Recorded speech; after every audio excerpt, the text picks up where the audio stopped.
Hello, everybody. Welcome to the Joy of Trucking. We're coming to you from Springfield, Ohio, Werner Terminal, where it is cold and it is snowing.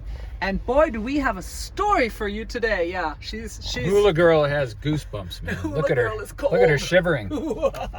She doesn't like snow. No, Kevin. Yeah.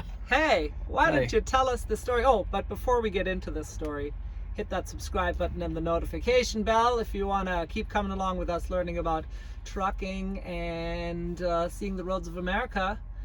And now, Kevin, what's our interesting story today? Today is Sunday, a cold, snowy Sunday in November. Sunday is our day of Zen patience. I like to do my resets on Sundays for good reason. We're stuck. I'm on duty. It's been 4 hours and we're not moving. So what happened? Let's start at the beginning. Friday, we come into Columbus, Ohio with a load. Our 70-hour clock is running real low and we're dropping off. And an hour before we drop off, we get a pre-assigned load. I'm thinking, wow, that's cool, I guess. So we drop off one load, we drive 10 miles, pick up another load, all in Columbus, Ohio. All right, before the clock runs out, and I'm struggling to keep that clock going until I get that load. So I call it in just to make sure, call the office. Hi, so my 70-hour clock's running out. I'm gonna do my reset tomorrow, and you're having me pick up a load. Is that cool? Like what the delivery time says, Saturday by like before noon or something. Oh yeah, so you're starting your reset, so you can't deliver that Saturday. Go ahead and pick up the load, it's good. We'll reschedule the appointment time. It's just a drop and hook, so there's no live appointment. Nobody's waiting for this. You're just gonna get it down. So okay, I'm going from Columbus, Ohio, LaGrange, Georgia. Saturday, I am not driving. I will get it there Sunday. I can do it. It's 600 miles. I can do 600 miles in one day. Yep, I said, look, I'm gonna pick it up and then I'm gonna scoot over to the Springfield terminal and do my reset there. I need some things for the truck. I wanna wash the truck, do some laundry. Yeah, great, you're going to Springfield. Okay, be safe out there. All right. So we pick up the load, we make it to Springfield. There's like seconds left on the clock. We did it, we did it. Yeah. Unhook the trailer. And we get something to eat now. And so happy that we have the load lined up for Sunday. And we've got something to do Sunday, because otherwise I'd be sitting here Sunday morning. I need an empty trailer. I need a load. Things happen slow on Sundays. We've got work to do. We're going to take off Sunday morning, head to Georgia before it starts snowing. Anyway, late on Friday, I see on the tablet the ETA has been changed to Saturday at midnight. Well, they're going to have to rethink that, because obviously I'm going to be here Saturday night sleeping. I can't drive until Sunday morning. Okay. So Saturday around 6 o'clock, I'm looking at the tablet. I turn it on and I'm thinking about my route tomorrow morning and planning my day and how I'm going to get this done. 600 miles in one day. I can do it. And the first thing I see is a message that came in at noon. This load has been split. You are not taking this load to Georgia. Please confirm. So I'm like, wait a minute. And then a second message that also came in around noon. Please acknowledge that you are splitting this load. So I sent a message saying, okay, if you want me to split the load has been here since last night, and what's my next load? And they send a message saying, please confirm that you have split the load. So okay, I do the little preform message. Load is split. Load is at Springfield at 6 o'clock or 7 o'clock actually, Saturday night. Okay. And I don't see another load coming in. And I sent a message saying, what's my next load? Because hopefully somebody's got a plan here. Something's going on. And then Sunday morning, wake up. I don't see anything on the tablet. I send a message saying, I need a PA load. I'm going on duty. Get a message back. Like I sent the available for load, right? I get a message back saying, yeah, we see you're available, have patience. I go over and check, and that trailer's still sitting there. So whoever was supposed to pick it up as a split and get it there Saturday night didn't do that. So I call it in. I phone them, and I ask, you took that load from me and split it, and it's still sitting here. Why don't you just give it back to me, and I'll get it down to Georgia. I'm ready to go. Oh, no, somebody's on the way. That split has been assigned. They're coming to get it. We'll get you another load. Okay. And then it starts snowing, and I'm sitting here, and a few hours go by, and I am seeing that trailer is still sitting there. So I call in again, and I say, look, nobody's here picking up that split. And you haven't given me a PA. You haven't given me another load. Why don't I just grab that trailer and head down to Georgia? And they say, no, that has been assigned to somebody else. The planner has gotten you another load. Oh, really? Well, I don't see it on the tablet. Oh, you won't get that information until he splits it, I said, oh, and I'm thinking, usually it'll show up as available or something. They'll send you something saying you've been assigned a load. I said, okay, where's my load? Oh, he's on his way. He's 120 miles out, and he's on his way there. I said, oh, so I've been sitting here for 3 hours on duty, and he's not getting here for another 2 hours. You want me to just sit here and wait? Yeah, that's the plan, and I'll ask the planner if there's something else, that you can pick up right away, and go ahead and take something else. But right now, yeah, you're waiting for that guy to show up. So I'm sitting here watching now to see, if they give me something else, or even if they show me the load they assigned that's split, because that should be showing up. But anyway, the point is, I always try to plan my resets for Sunday because stuff like this happens. A lot on Sundays. Yeah. And it's been good. The last few times, my fleet manager has gotten me a load that gets me through the weekend. So he's back with me on Monday morning, and we're rolling again, and we're not waiting around for, this understaffed office people, planners and dispatchers and fleet managers on the weekends.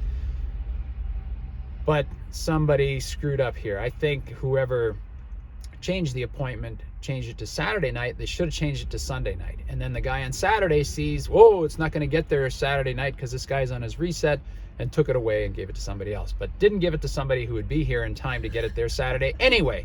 So the Friday night guy, I think, made a mistake. The Saturday guy made a mistake. And now the Sunday guy is like, we're doing the best we can, He should have just given me back the load. Though all of that, and it was would have made it projection. there on Sunday Yeah. like originally planned. But Yeah. all that is just my guess on how things Projection. run.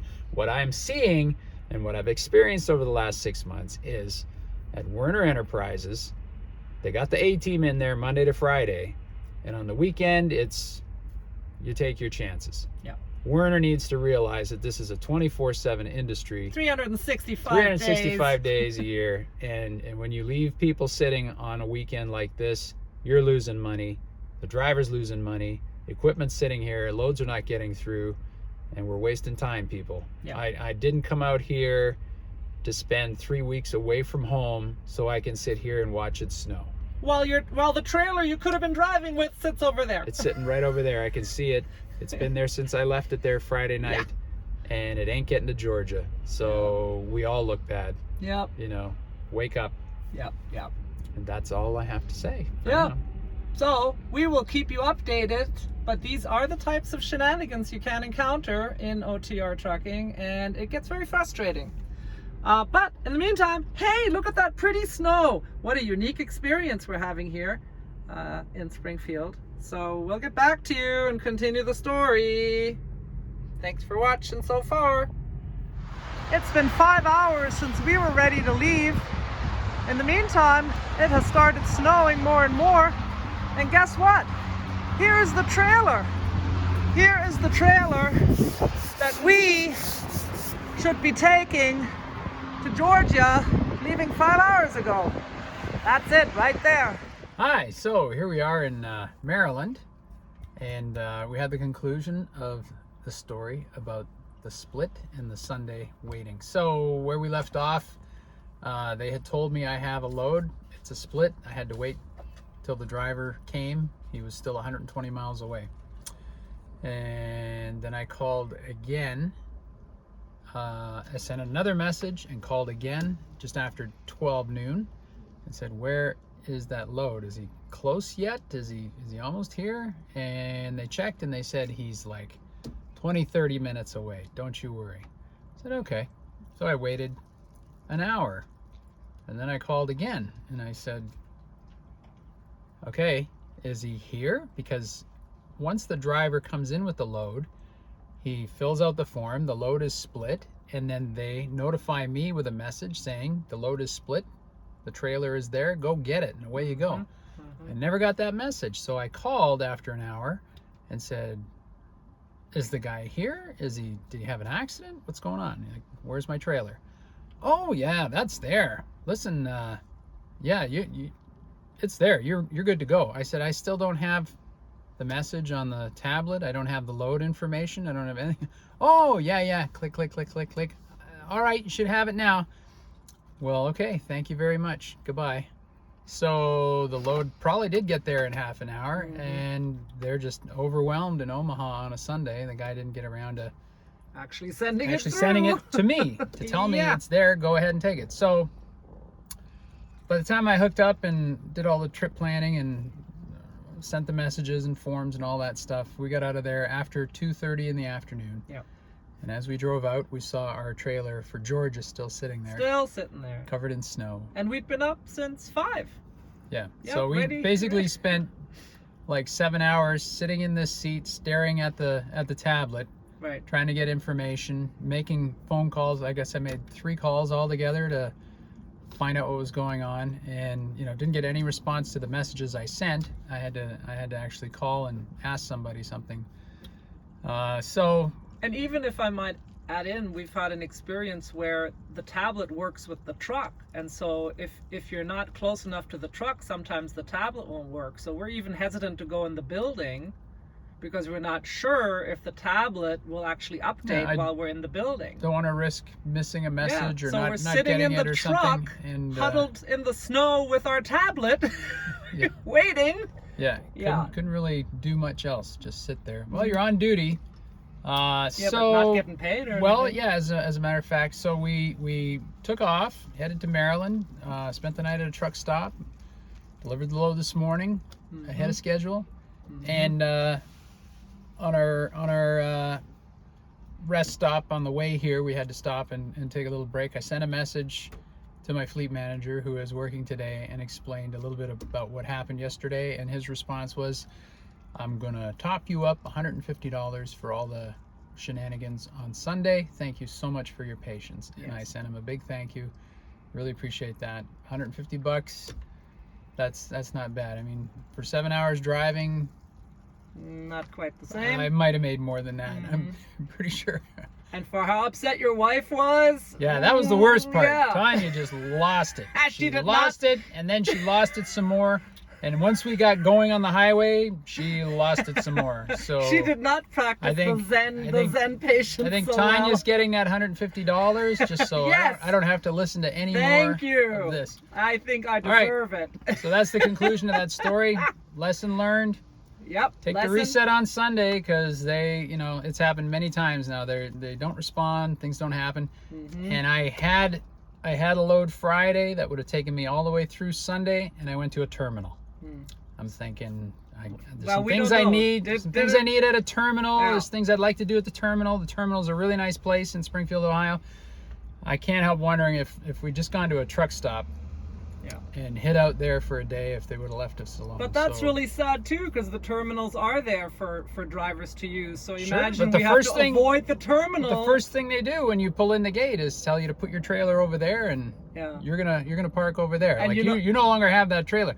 And many times when I've gotten a load over a weekend, I've stayed at a truck stop and nobody's told me to split, nobody's bothered me, nothing.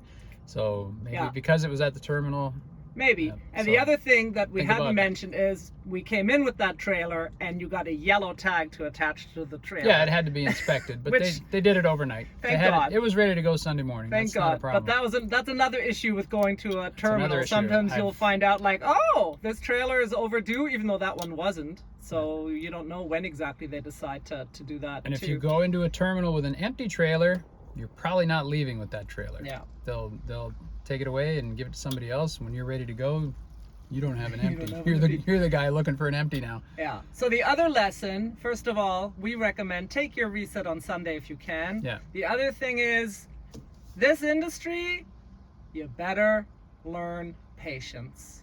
There are a lot of situations you just nothing you can do but wait. And keep communicating. Don't sit there and wait for somebody to contact you. You've got to Right. be proactive in Yeah. this stuff. You got to reach out. You got to keep badgering them because they're gonna let you sit on the side Right. until. And also, to ask for compensation for something like Yeah. that, you have to ask. Yeah. They're not necessarily going to volunteer it. No. So you have to say, hey, I waited X amount of hours. Mhm. Hey, can you, whatever. So you need to be proactive in that too.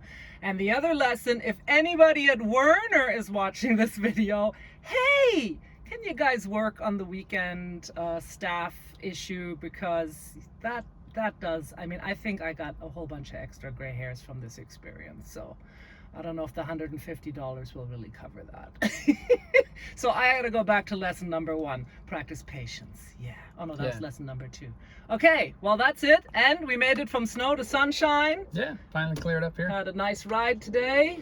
And we thank you for joining us. Thank you for listening to that story. We want to be honest with you, and this is part of trucking. You're going to run into these types of shenanigans, Yes. so we want you to be aware. It happens. It does happen. All right, with that, hey, give us a thumbs up. Oh, is the steering wheel okay? Give us a thumbs up if you enjoyed, and if you found some value, put comments and questions below. And please do hit that subscribe button and the notification bell if you want to keep coming along with us. And with that, have a great day with love from Kevin and Tanya. Bye-bye. Bye.